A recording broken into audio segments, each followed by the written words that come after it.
Walking through a forest and bathing in one are not the same activity. And Sweden has a specific word for the second one that most people have never heard, even people who think they already know what forest bathing means. It isn't Japanese shinrin-yoku, and it isn't friluftsliv either, the more familiar Nordic word for active outdoor life.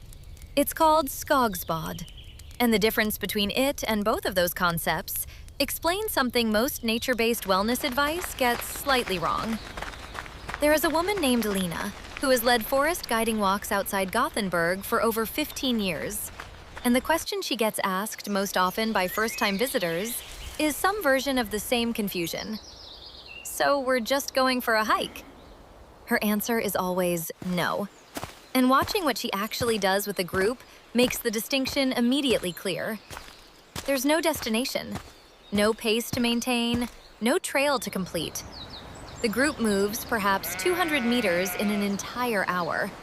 And by the end, most visitors describe feeling something closer to what a good night's sleep produces first. than what a workout But the sign does. says Utsikten is 5 kilometers. Before we go further, Well, the map shows I a want to steeper say climb something that way. clearly. Let's take the because valley it will change path. It's how you much hear nicer. everything that follows. If you've tried getting outside for your mental health and found it only marginally helpful, a walk that clears your head briefly but doesn't produce the deeper reset you were hoping for, that's not a failure of nature itself. It's very likely a mismatch between the kind of outdoor time you were getting, active, goal-directed, destination-focused, and the kind that actually produces the specific restorative effect you were probably looking for. This is a film about what Skogsbad actually is, why it works through a different mechanism than active outdoor movement, and 5 small, genuinely accessible shifts you can bring into your own relationship with nature without needing a Swedish forest, a trained guide, or Lena's 15 years of practice. Let's walk through what's actually happening and how you can borrow pieces of it. The first thing worth understanding is what researchers call attention restoration theory.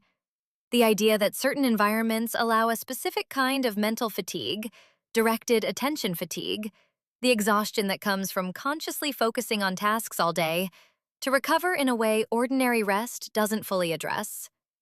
Environments requiring effortless attention, the kind nature provides without demanding it, allow the brain's directed attention system to rest while still remaining engaged, a genuinely different state than either active focus or complete disengagement. Lena describes the specific quality of attention Skogsbad asks for as soft focus, noticing without analyzing, present without problem-solving. A hike, however beautiful the scenery, still requires a meaningful amount of directed attention, watching your footing, tracking distance, managing pace. Skogsbad deliberately removes nearly all of that directed component, leaving attention with almost nothing to actively manage at all. The shift here doesn't require Swedish wilderness. It requires choosing, at least occasionally, outdoor time with genuinely no destination and no pace target, even in a small local park. Walking slowly enough that the walking itself stops requiring any conscious management. The second thing concerns phytoncides, the airborne compounds trees release, which multiple studies, many originating from forest bathing research in Japan, have linked to measurable changes in immune function and stress hormone levels after time spent among trees specifically, effects not fully replicated by exposure to greenery without the same tree density. This is one of the few places where the environment itself, not just the psychological framing around it, appears to matter physiologically. Lena's guided walks always move through denser forest sections rather than open clearings, specifically because of this, treating tree density as a meaningful variable rather than an aesthetic preference. The shift is choosing, when genuinely possible, denser wooded areas over open parkland for this specific practice, recognizing that the biological environment itself is doing measurable work, not simply providing a pleasant backdrop for a mental exercise. The third thing concerns pace, specifically how dramatically slower Skogsbad moves compared to nearly any other outdoor activity, including a leisurely walk. Lena's groups cover distances that would take most people 2 or 3 minutes in 10 times that duration. Not because the terrain is difficult, but because the slowness itself is the entire point. allowing sensory details, the exact texture of bark, the specific quality of light through a particular gap in the canopy, to actually register rather than blur past unnoticed. This connects to research on sensory engagement and stress reduction. Environments experienced through multiple, slowly engaged senses simultaneously tend to produce stronger restorative effects than the same environments experienced quickly, where visual processing alone tends to dominate at the expense of everything else available to notice.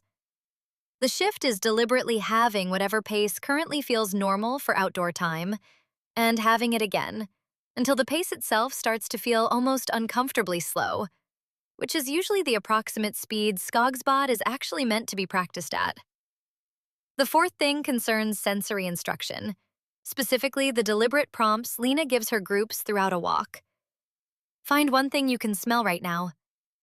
Notice the temperature difference between sun and shade on your skin. Listen for the furthest sound you can identify. These aren't decorative additions. They're structural, actively directing attention toward senses that ordinary walking, dominated by vision and destination tracking, tends to leave almost entirely unused. The shift is building a simple, similar rotation into your own outdoor time, deliberately cycling attention through smell, touch, and sound at intervals, rather than defaulting to vision alone, processing the environment as scenery to be looked at, rather than fully sensed. There's a specific reason vision dominates by default worth understanding. It's the sense most closely tied to navigation and threat assessment, the mental functions most active during ordinary, goal-directed walking. The other senses aren't absent during a normal walk. They're simply deprioritized, running quietly in the background while vision handles the work of getting somewhere. Skogsbad's sensory prompts function less like adding something new and more like turning the volume back up on channels that were never actually off, just consistently overridden. The fifth and final thing concerns duration, specifically why Lena insists on a minimum of 2 hours for her guided walks, despite Skogsbad's radically reduced pace, meaning very little ground actually gets covered. Research on nature exposure and cortisol reduction has found a specific threshold effect, meaningful hormonal changes appearing to require a sustained period, often estimated in the range of 20 minutes to several hours, depending on the specific measure. Well beyond the 10 or 15 minutes most people budget for a quick outdoor break. Lena describes the first 30 minutes of any walk as essentially transitional, the mind still processing whatever it was doing before, genuinely settling into the slower state only sometime after that. The shift is protecting a longer, uninterrupted block than feels immediately necessary, treating the first portion of any outdoor time as preparation rather than the main event, with the deeper effect arriving only in whatever time remains after that initial settling period. This reframes what a short outdoor break is actually accomplishing, worth being honest about. A 15-minute walk squeezed between meetings isn't a small dose of the same restorative effect a longer walk produces, scaled down proportionally.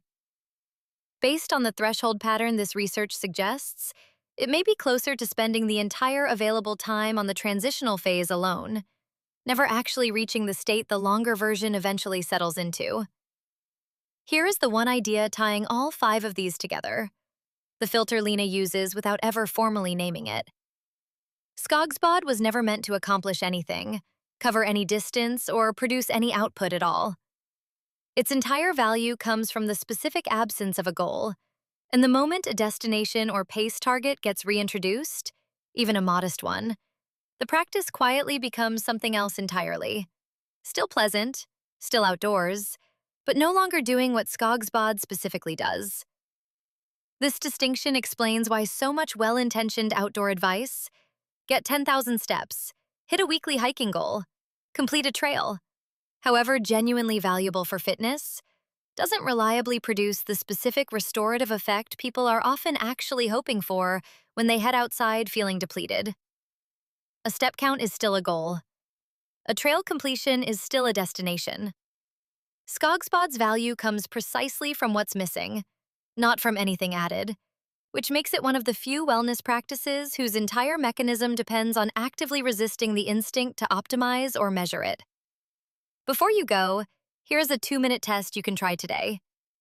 Find any outdoor space, even a small one, and spend 10 minutes moving through it as slowly as physically comfortable. With no destination in mind, cycling attention deliberately between one thing you can smell, one thing you can feel, and one thing you can hear. Notice, honestly, how uncomfortable the slowness feels at first, and whether that discomfort itself starts to ease the longer you stay with it.